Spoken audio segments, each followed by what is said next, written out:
hauteur. La hauteur est, rappelons-nous, l'un des paramètres du son.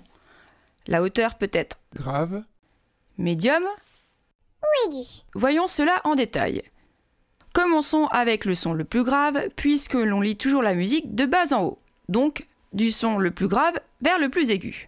Écoutons ceci.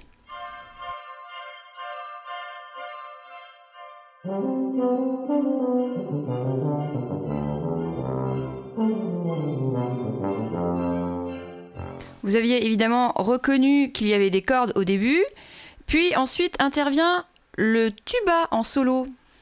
Le tuba qui fait partie de la famille des cuivres et donc des vents. Mais le son peut être aussi médium. Écoutons ceci.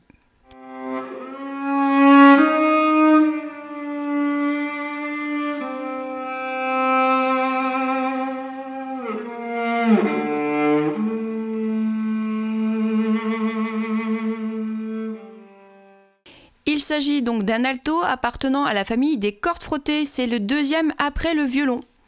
Il peut aussi jouer plus grave ou plus aigu, ça dépend en fait du morceau à interpréter. Le son peut être également aigu. Écoutons ceci.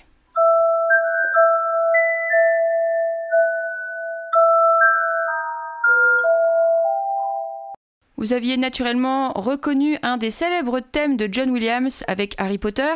Il s'agissait ici d'un instrument qui s'appelle le Célesta. Le Célesta, comme vous pouvez le voir, possède un clavier. Mais ce n'est pas pour ça qu'il fait partie de la famille des cordes frappées. Il fait partie de la famille des percussions.